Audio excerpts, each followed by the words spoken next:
हमने टॉपिक नया स्टार्ट किया है, ठीक है, जिसका नाम क्या है बोलो? ग्रेविटेशन। ओके, कल ही स्टार्ट किया है गुरुत्वाकर्षण। 2 मिनट रिवाइज कर रहा हूं। क्या पढ़ा हमने? ग्रेविटेशन टॉपिक में हमने एक कंटेंट पढ़ा है जिसका नाम है यूनिवर्सल ग्रेविटेशनल लॉ, जो न्यूटन ने दिया है। बचपन से पढ़ा हमने F बराबर -G m1 m2 upon R square. Clear? और ये कैसे बना बोलो? जी क्या है, उसकी वैल्यू किसने बताई, क्या होती है, इससे कितने टाइप के क्वेश्चंस बनते हैं, वो कल हमने स्टडी किया था। ओके, नाउ सेकंड कंटेंट हम क्या पढ़ने जा रहे हैं बोलो? मैंने लिखा यहाँ पर गुरुत्वीय त्वरण। क्लियर? Gravitational acceleration. ठीक है, बोलो क्या लिख रहा हूं? बोलो ग्रेविटेशनल, बोलो मैंने कहा एसिलरेशन। क्लियर? जिसको हम किससे रिप्रेजेंट करते हैं? जी से। क्लियर? और यही इस टॉपिक की जान है, मतलब बहुत बहुत ज्यादा इंपॉर्टेंट है। यूं तो हम पूरी फिजिक्स में जी का मतलब 9.8 मीटर पर सेकंड यूज करते हैं। इस चैप्टर में हम जानते हैं कि ये कैसे आया, इसमें कब अप कब डाउन क्या हो सकता है, वो सारी चीजें हम यहाँ पर पढ़ते हैं। तो यहाँ पर एज ए कंटेंट पढ़ने जा रहे हैं जिसका नाम क्या है? Gravitational acceleration. क्लियर? तो सबसे पहले तो ये क्या होता है, तो मैं आपसे कह रहा हूं अर्थ पर कोई भी ऑब्जेक्ट जिस एसिलरेशन से आता है उसे हम बोलो ग्रेविटेशनल एसिलरेशन कहते हैं। बोलो अभी जो मैंने बोला उसको समझना। ये सपोजेड अर्थ है। क्लियर? ये क्या है बोलो? अर्थ है। अर्थ मतलब क्या है? पृथ्वी है। क्लियर? जिसकी रेडियस क्या है? आर ई है, जिसका मास क्या है? एम ई है। क्लियर? ये फिक्स होता है। मास ऑफ अर्थ कितना होता है? 6 × 10⁻24 किलोग्राम। बोलो रेडियस ऑफ अर्थ कितना होता है? 6400 किलोमीटर। होता है कि नहीं होता? बोलो फिक्स। क्लियर? अब मैंने कहा कोई भी बॉडी, चलो ये बॉडी ले ली जिसका मास क्या है? एम, वो नीचे की ओर आ रही है और जिस एक्सीलरेशन से आ रही है उसको क्या बोल दिया? जी बोल दिया। क्लियर? बात समझ में आई? बोलो अब मैं जानना चाहता हूं जी क्या है। तो मैं आपको क्या बता रहा हूं कि न्यूटन ने एक बात कही है कि कहीं पर भी बोलो जब बॉडी मूवेबल होती है, बताओ ये बॉडी नीचे आ रही है तो मूवेबल है कि नहीं है? तो न्यूटन ने क्या कहा, जब भी कोई बॉडी मूवेबल होती है तो वहां पर F बराबर क्या होता है? एम ए होता है। क्या होता है बोलो? F बराबर क्या होता है? एम ए होता है। क्लियर? तो यहां पर ए की जगह क्या यूज करूंगा? जी, क्योंकि ये बॉडी किस एसिलेशन से नीचे आ रही है? जी से आ रही है। क्लियर? तो इसका मतलब हुआ बोलो F बराबर क्या कर दूंगा? M G. क्या कर दिया? M G. ओके, अब ये F क्या है? मैंने कहा ये मास, तो दो मास बीच में डिस्टेंस, ये h हाइट पर है, तो बताओ यहां पर कौन सा फोर्स लगेगा? Gravitational force. और ग्रेविटेशनल फोर्स क्या होता है? G M M upon R E plus H square. यही करूंगा बोलो, क्योंकि ये बॉडी, ये पृथ्वी का सेंटर ऑफ मास, बोलो बीच की डिस्टेंस ये आर ई है, ये एच है, तो पूरा क्या हो जाएगा बोलो? पूरा क्या हो जाएगा? Are E plus H. बात समझ में आई मेरी आपको? क्लियर? अच्छा, ये लिखा इजिकल टू क्या करूंगा? M G. तो एम से एम तो कट हो गया, एम से एम क्या हो गया? कट हो गया। तो हमने क्या देखा? जी इजिकल टू क्या आया? G M E R E plus H का स्क्वायर। क्लियर? ये आया। अब मैं क्या बोल रहा हूं यहां पर? मैंने कहा at earth surface. Clear? At earth surface करूं, एट अर्थ सरफेस बोलो मतलब पृथ्वी की सतह पर। क्लियर? सतह पर अगर मैं एट अर्थ सरफेस करूंगा तो आपको ये पता चल गया कि G इजिकल टू, मैं आपको बोल रहा हूं G M E R E plus H का स्क्वायर। बोलो एट अर्थ सरफेस, तो बोलो यहां पर एट अर्थ सरफेस, तो आपको पता चल गया एच इजिकल टू क्या करूंगा? 0। और बोलो एच इजिकल टू क्या करूंगा? 0। क्लियर? बोलो एच इजिकल टू क्या कर दूंगा? 0। बात समझ रहे हो मेरी बात को? पृथ्वी की सतह पर एच क्या होगा? 0। तो इसका मतलब हुआ पृथ्वी की सतह पर जी का फॉर्मूला क्या होगा? G M E upon R E square. Clear? अब मैंने देखा कि ये फिक्स, तीनों चीजें फिक्स है, तो चलो वैल्यू निकाल लेंगे, क्योंकि मुझे पता है बोलो जी क्या होता है? 6.67 × 10⁻⁻11। Newton into metre square divide by kilogram square. मैंने कहा आपका M E mass of earth fix है 6 इंटू 10 की पावर 24 किलोग्राम। मैंने कहा रेडियस ऑफ अर्थ फिक्स है, बोलो 6400 किलोमीटर या 6400 इंटू 10 की पावर 3 मीटर। बोलो बात समझ में आई, क्लियर? तो मैंने कहा जब तीनों चीजें फिक्स है तो जब वैल्यू यहां पर रखूंगा, यहां पर रखा 6.6 इंटू 10 की पावर -11, यहां पर रखा 6 इंटू 10 की पावर 24 और यहां पर रखा 6400 इंटू 10 की पावर 3 का बोलो स्क्वायर। क्लियर? जब इसको सोल्व करते हैं तो एग्जैक्ट 9.8 मीटर पर सेकंड स्क्वायर आता है। क्लियर? जिसको न्यूमेरिकल में हम 10 यूज कर लेते हैं। तो यहां से हमें एक राज की बात पता चली कि एक्चुअली जी की वैल्यू 9.8 वो अर्थ सरफेस पे है। वो कहां पर है?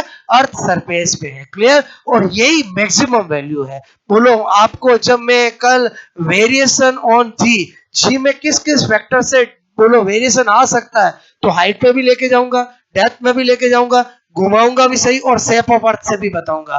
तो जी की इससे ज्यादा वैल्यू कभी भी कहीं पर भी नहीं मिलती है। क्लियर? तो हाईएस्ट वैल्यू हो गई, बोलो ये क्या वैल्यू हो गई? बोलो हाईएस्ट वैल्यू हो गई। क्लियर? जो कहां पर है? बोलो अर्थ सरफेस पे। अब होता क्या है, हाँ पूरी फिजिक्स में सपोज दैट कोई बॉडी 5 मीटर से नीचे गिर रही है, 200 मीटर से गिर रही है, 5 सेंटीमीटर से गिर रही है, तो हमें पता है बोलो इस आर ई के कंपेयर में ओ एच नेग्लेजिबल है, तो एच हम हटा करते और जी की वैल्यू यूज कर लेते हैं। बाकी जी की वैल्यू ये तो एग्जैक्ट कहां पर है?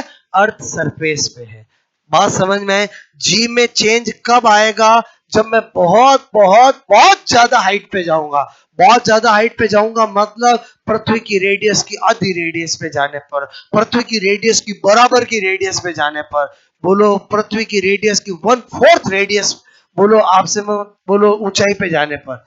बात समझ में आई? मतलब मैं पृथ्वी की सरफेस से 6400 बोलो किलोमीटर जाऊं, 3200 किलोमीटर जाऊं, और समझे समझे बोलो, बोलो 4000 किलोमीटर जाऊं, तो चेंज आएगा। अब आप सोचो इसके कंपेयर में मैं बोलूं एक बॉडी एक मकान के छत से नीचे गिर रही है, तो बताओ वो मकान की हाइट कितनी होगी? किलोमीटर में तो पॉसिबल नहीं है, और मीटर में भी होगी तो 150 metre, 200 metre, 50 metre, 10 metre, 100 metre इतनी होगी ना।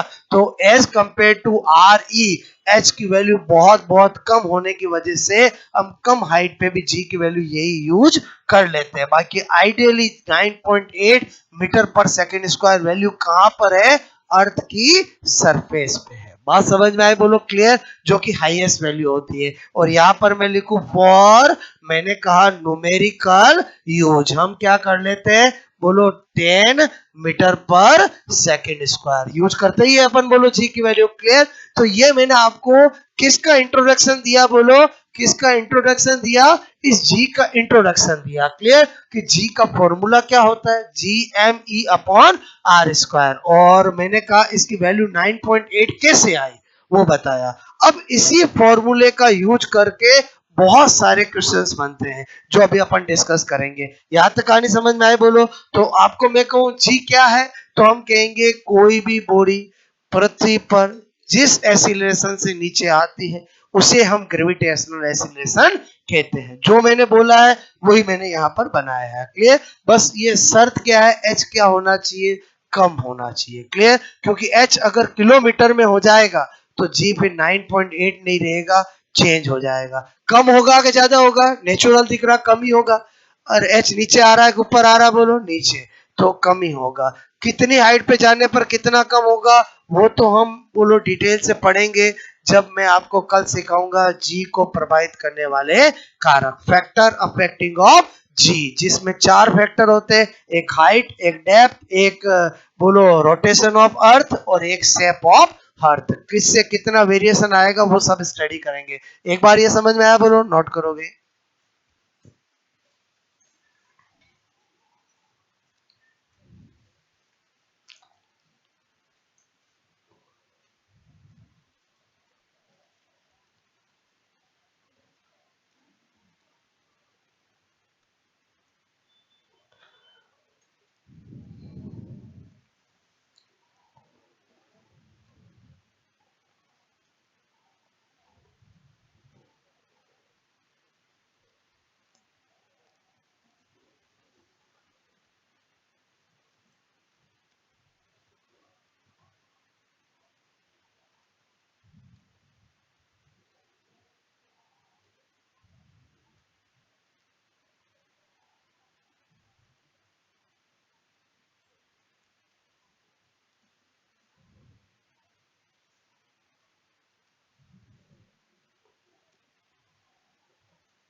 ओके, ये बात समझ में आई बोलो आपको?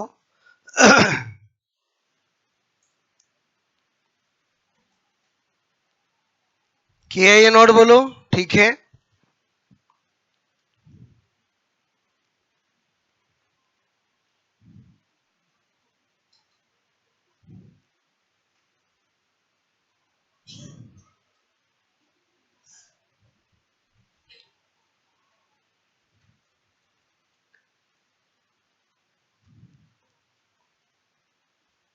ठीक है,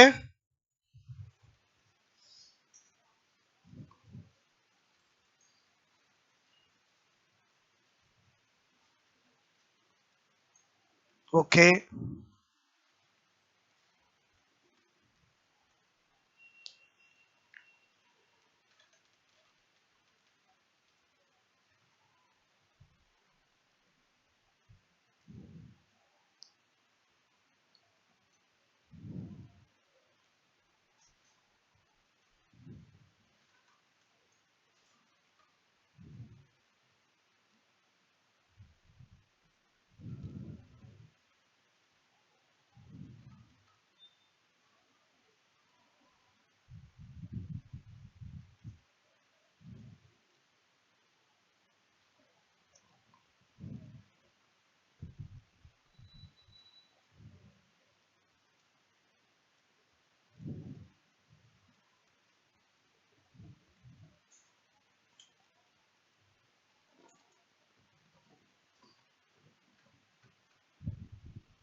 किया नोट बोलो। अब मैंने आपसे कहा कि ये वैल्यू कहां पर होती, एग्जैक्ट पूछे तो कहा है बोलो, एट अर्थ सरफेस, पृथ्वी की सतह पर ये वैल्यू होती है, क्लियर। और कुछ हाइट पर हम इस वैल्यू को यूज कर लेते हैं क्योंकि बोलो एच इतना कम होगा इसके कंपेयर में कि उसको नेग्लिजिबल अपन मान लेते हैं, क्लियर। मेरी बात समझ में आई बोलो, क्योंकि मैथ्स कहता है कि अगर ये 10,000 है और इसके साथ 10 है तो इस 10 की कोई वैल्यू नहीं है, क्लियर। ओके, अब मैंने ये फॉर्मूला लिखा G M upon R square. इससे कितनी वैरायटी के क्वेश्चन बनते हैं वो मैं आपको केस में बता रहा हूँ, case first second third fourth, मतलब केस का मतलब है वैरायटी ऑफ क्वेश्चन, क्लियर। तो यहाँ तक कहानी समझ में आ गई, हमने ये देख लिया कि ये वैल्यू कहाँ से आई कैसे आई। ओके, अब यहाँ पर मैंने लिखा है बोलो केस फर्स्ट, ठीक है। सारा हमारी स्टडी किससे रिगार्डिंग है बोलो, G is equal to G M upon R square, इसके रिगार्डिंग है, क्लियर। ओके, मैंने कहा केस फर्स्ट, केस फर्स्ट। अब आप थोड़ा ध्यान दो, मैं आपसे करूं इफ मास, ठीक है, बोलो ऑफ अर्थ, ठीक है, इज कांस्टेंट, ठीक है। आपको कहा जाए यदि यदि पृथ्वी पृथ्वी का द्रव्यमान, ठीक है, द्रव्यमान बोलो मैंने कहा नियत हो, क्लियर, ऐसा मेरे को बोला जाए, ठीक है। तो फिर मैं क्या करूंगा, जी तो वैसे कांस्टेंट है बोलो, जी तो वैसे क्या है कांस्टेंट है, तो मैं बिंदास कर सकता हूं कि बोलो G is directly proportional to R square. बोलो कर पाऊंगा नहीं कर पाऊंगा, बोलो क्लियर। बोलो G is directly proportional to 1 upon R square, या G is inversely proportional to R square. एक ही बात है। बोलो इसको मैं दो लैंग्वेज में बोल सकता हूँ। मैं बोलूँ ग्रेविटेशनल एक्सीलरेशन बोलो inversely proportional to R square, या मैं बोलूँ directly proportional to 1 upon R square. Clear. तो इससे मुझे क्या पता चलता है, आर अगर मैं इंक्रीज करूंगा तो जी क्या होगा, डिक्रीज होगा, और आर डिक्रीज करूंगा तो जी क्या होगा, इंक्रीज होगा। थ्योरेटिकल क्वेश्चन आंसर अपन दे सकते हैं। क्लियर। लेकिन ऐसा हमेशा नहीं होगा। जैसे ही मैंने केस सेकंड किया, बोलो मैंने कहा if density clear of earth, बोलो अर्थ इज कांस्टेंट। अगर आपको क्या बोल दिया जाए कि बोलो पृथ्वी का घनत्व, ठीक है, घनत्व नियत हो, क्लियर, नियत हो, तो आपको देखना है कि भाई आर के साथ क्या रिलेशन होता है, आर इंक्रीज करने पर जी के साथ इंक्रीज होता है कि डिक्रीज होता है। तो यहां पर हम क्या करेंगे, G is equal to G M upon R square. अब डेंसिटी कांस्टेंट दिया तो पहले डेंसिटी की फॉर्म लानी पड़ेगी। तो डेंसिटी क्या होता है, मास डिवाइड बाय वॉल्यूम। तो मास को हटाना है, डेंसिटी लाना है, तो मास की जगह क्या लिख सकता हूं, डेंसिटी इनटू वॉल्यूम। क्या लिख सकता हूं, डेंसिटी इनटू वॉल्यूम। ओके, तो मैंने कहा ये जी, क्लियर, बोलो डी इंटू वी, क्लियर, और ये आर स्क्वायर। अब मैंने कहा पृथ्वी क्या होती है, गोल गोल, तो गोल गोल का वॉल्यूम क्या होता है, बोलो वॉल्यूम क्या होगा, 4/3 पाई आर क्यू। क्या होगा, बोलो 4/3 पाई आर क्यू। तो इसका मतलब ही हुआ, फिर तो मैं इस वॉल्यूम की जगह ये लिखूंगा, ये लिखूंगा। ओके, तो मैंने क्या देखा, ये तो इससे कट हो गया, तो मुझे क्या पता चला कि मेरा जी आया 4/3 पाई जी डी आर आया। आया कि नहीं आया, बोलो। तो इसका मतलब ये तो सब चीजें कांस्टेंट हो गई, तो आपका G is directly proportional to R हो गया। क्लियर। तो इस केस के अंदर आर इंक्रीज कर रहा हूं तो जी इंक्रीज होगा, और आर डिक्रीज कर रहा हूं तो जी डिक्रीज होगा। आपको क्या पता चला कि डायरेक्ट आंसर नहीं देना है, मास कांस्टेंट बोला तो अलग आंसर है, डेंसिटी कांस्टेंट बोला तो अलग आंसर है। क्लियर। तो डेंसिटी में सब कुछ उल्टा हो गया, बोलो रिलेशन भी डायरेक्टली प्रोपोर्शनल हो गया, और मास में क्या था, बोलो inversely proportional to R square, और यहाँ पर ऐसा हो गया। थ्योरेटिकल क्वेश्चन आए तो दे सकते हो, बोलो थ्योरेटिकल क्वेश्चन आए, या जी आर के साथ कैसा रिलेशन रखता है। अगर पूछा जाए मास कांस्टेंट हो तो वो बताएंगे, डेंसिटी कांस्टेंट हो तो वो बताएंगे, कुछ नहीं बोल रखा हो तो मास ही कांस्टेंट मानना है, क्योंकि डेंसिटी कांस्टेंट देना स्पेशल केस है। बात समझ में आई मेरी आपको, क्लियर। तो दो बताए, समझ में आए, नोट करोगे। इसी फॉर्मूले का एनालिसिस कर रहे हैं अपन। क्लियर।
वही है, नोट बोलो। मतलब आप सोच रहे हो मैं ये क्यों सोच डेवलप करा रहा हूं, क्योंकि थ्योरेटिकल क्वेश्चन आता है या आपको रिलेशन भी पूछ लिया जाता है, तो क्या देखना कि कांस्टेंट क्या है। मास और डेंसिटी में बिल्कुल अपोजिट रिजल्ट मिलते हैं। ठीक है, तो ये नोट किया, बोलो आपने। ओके।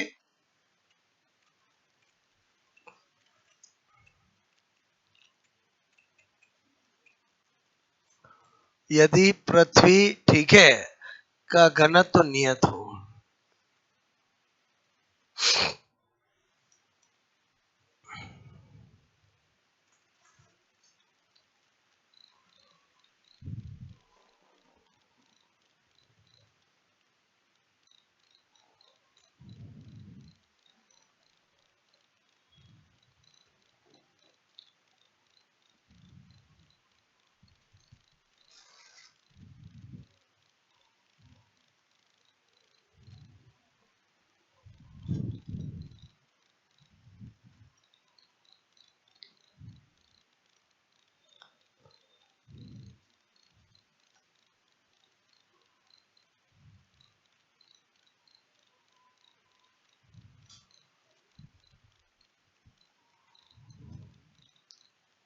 ओके, तो दोनों केस समझ में आए बोलो। क्या पूछा जा सकता है वो आपको इसमें पता चल गया होगा। क्लियर, मतलब आर में इंक्रीज किया, जी इंक्रीज होगा कि डिक्रीज होगा, डायरेक्ट नहीं देखना, देखना है कि क्या कांस्टेंट है। डेंसिटी कांस्टेंट दे दिया तो पूरे रिजल्ट ही बदल जाएंगे।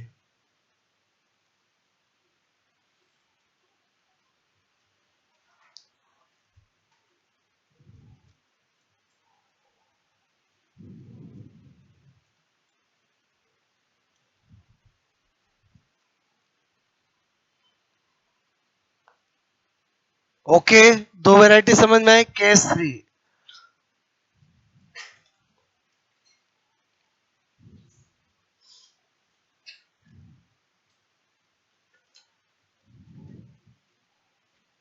ओके, उसके बाद हटा दो ये बोलो, हो गया नोट बोलो।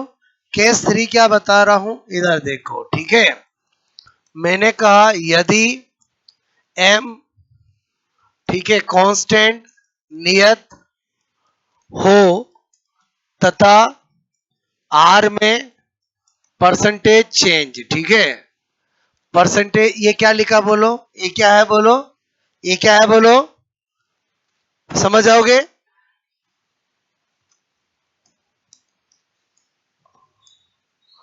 Percentage change, clear.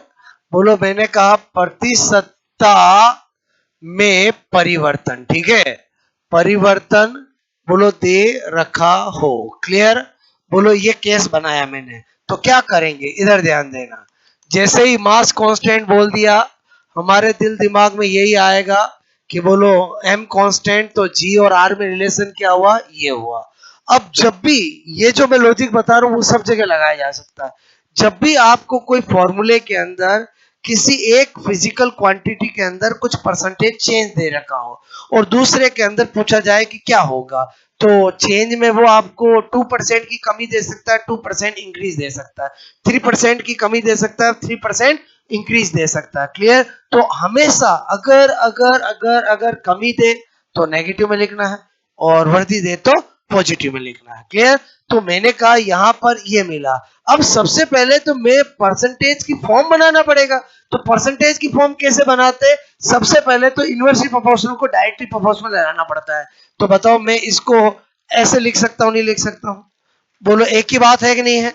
ये और ये सेम है कि नहीं है कोई भी फॉर्मूले में किसी भी बोलो क्वांटिटी के अंदर परसेंटेज में चेंज दिया जाए और दूसरे में पूछे तो पहले आपको फॉर्मूला बनाना पड़ेगा। फॉर्मूला बनाने के लिए क्या करना पड़ेगा बोलो, जो मैं तरीका बता रहा हूं। इतना करने के बाद आप इधर करोगे डेल्टा जी अपॉन जी, क्लियर। तो आपका जो भी पावर होगा वो आगे आ जाएगा डेल्टा आर अपॉन आर। हाँ, अब इसका मतलब हो गया परसेंटेज चेंज इन जी, इसका मतलब हो गया percentage change of R. Clear, बात समझ में आई बोलो। इसका मतलब क्या हो गया बोलो, परसेंटेज बोलो चेंज इन आर। क्लियर, और इसका मतलब क्या हो गया बोलो, percentage change in G. Clear, okay, चलो क्वेश्चन करके देखते हैं।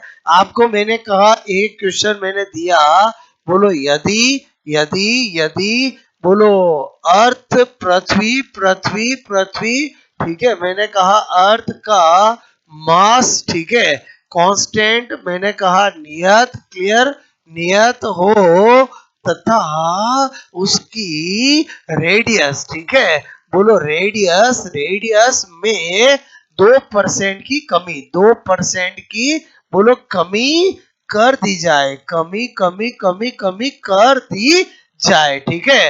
बोलो रेडियस डिक्रीज 2%, बात समझ में, रेडियस डिक्रीज 2%। तो जी में परसेंटेज, बोलो जी में मैंने कहा प्रतिशत परिवर्तन, ठीक है।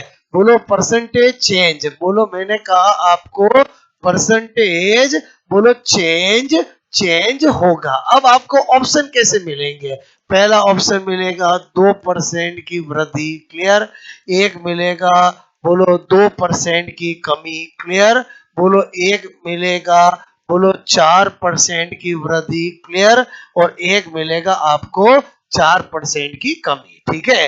बोलो ऑप्शन समझ गए, बोलो इंक्रीज 2%, लिखोगे समझ गए, बोलो डिक्रीज 2%, इंक्रीज 4%, बोलो डिक्रीज 4%। क्लियर। तो जैसे ही ये क्वेश्चन मिला, हमें कुछ नहीं पता है, हमें बस ये पता है G is equal to G M upon R square. Clear. आप तो बस यहीं से काम करना है। बोलो M कांस्टेंट बोल दिया, M कांस्टेंट बोल दिया, D कांस्टेंट बोलता तो क्या करते, समझ में आया? बोलो डेंसिटी कांस्टेंट बोलते तो पहले G और R में रिलेशन निकालना पड़ता, फिर आगे का काम करते। बात समझ में आई? बोलो मेरी। क्लियर। इसका मतलब जो मैंने केस 1 और 2 में सिखाया वो यहाँ भी काम आएगा। क्लियर। ओके, तो मैंने कहा G is inversely proportional to -2 लिख दू। बोलो क्लियर। मतलब फटाक से मैं ये फॉर्मूला बनाऊंगा। बोलो बनाऊंगा। इसमें मुझे 5 सेकंड से ज्यादा टाइम नहीं लगेगा। अब मुझे गिवन क्या है? मुझे गिवन है डेल्टा आर अपॉन आर। बताओ कितना है? 2%। कमी की वृद्धि, कमी की वृद्धि, कमी। तो बताओ इसकी जगह कितना लिखूंगा? -2% लिखूंगा। अगर वर्दी बोलता तो क्या लिखता? +2% लिखता। क्लियर। चलो मैंने कहा रखता हूं डेल्टा जी अपॉन जी, पहले से माइनस बोलो 2 है और यहां पर -2 लिखा। बोलो माइनस माइनस क्या हो जाएगा? प्लस। और 2 और 2 मल्टीप्लाई होंगे तो 4%। बोलो 4% प्लस इंक्रीज को बता रहा है डिक्रीज को बता रहा है? इंक्रीज को बता रहा है। आंसर क्या होगा? बोलो आपका 4% की वृद्धि। आपको मैं क्या सिखाना चाह रहा था, समझ में आया? बोलो आपको, आपको जो गिवन इंफॉर्मेशन है वो पुटअप करना है। रिजल्ट आपको बताएगा कि इंक्रीज हुआ है कि डिक्रीज हुआ। अगर रिजल्ट आपका प्लस में आया तो इंक्रीज हुआ है, माइनस में आया तो डिक्रीज हुआ है। बात समझ में आई? बोलो आपको क्लियर। आप करोगे नोट। ठीक है। केस थर्ड समझ में आया? बोलो आपको।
Okay.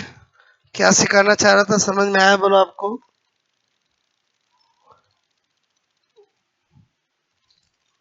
If mass of earth is constant and radius decrease 2 times, बोलो 2%, तो find out change in percentage of G. Clear.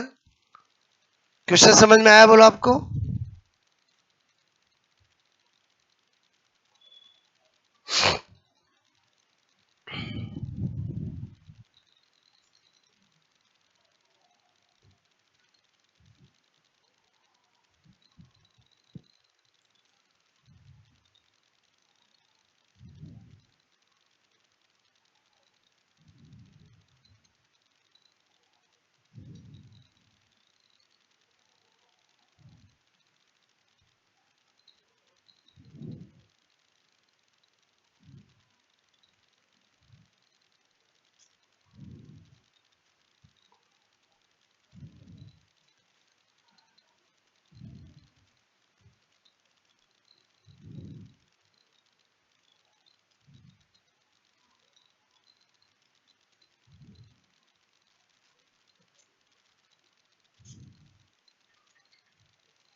Okay, पहले बताओ ये क्वेश्चन समझ में आया? अगर मैं इस क्वेश्चन में 2% की इंक्रीज कर देता रेडियस तो हमारा आंसर बदल जाता, बोलो। फिर हमारा आंसर यहाँ नेगेटिव आता और हम 4% की कमी बता देते हैं। क्लियर? बात समझ में आई? Case number 4 clear. Case number 3 लिया था ये। केस नंबर 4 क्या कर रहा हूं मैं, बोलो आपको यहाँ पर मैंने कहा यदि बोलो आर कांस्टेंट, ठीक है, कांस्टेंट हो, ओके, तथा एम में बोलो परसेंटेज चेंज, बोलो चेंज दे रखा हो। क्लियर? कोई दिक्कत नहीं, कोई दिक्कत नहीं। हम जानते हैं जी इज इक्वल टू क्या होता है, G M upon R square. उसने बोल दिया आर कांस्टेंट, ओके, तो हमारा g is directly proportional to m हो गया।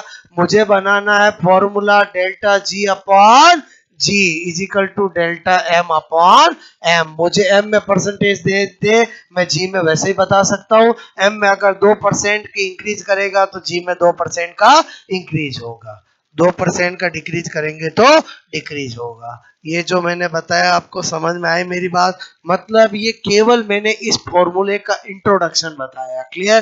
कि एक्चुअली जी क्या होता है और इस G M upon R square से कैसे क्वेश्चन बन सकते हैं। हाँ, इसमें ऐसा न्यूमेरिकल तो बनेगा नहीं क्योंकि इसकी वैल्यू फिक्स होती है। क्लियर? तो अब इसमें और क्या बन सकता है, वो है फैक्टर्स अफेक्टिंग ऑफ जी। जी किन किन कारकों से चेंज होता है, वो कितने कारक है, 4। क्लियर? जिसको हम वेरिएशन ऑफ जी कहते हैं, जो अपने आप में इस चैप्टर की सबसे इंपॉर्टेंट चीज है जो हम कल पढ़ेंगे। क्लियर? आज तो क्या बताया, समझ में आया? बोलो जी क्या होता है, इसकी वैल्यू का क्या कैसे आई और इससे क्या तरह के क्वेश्चन बन सकते हैं। ओके।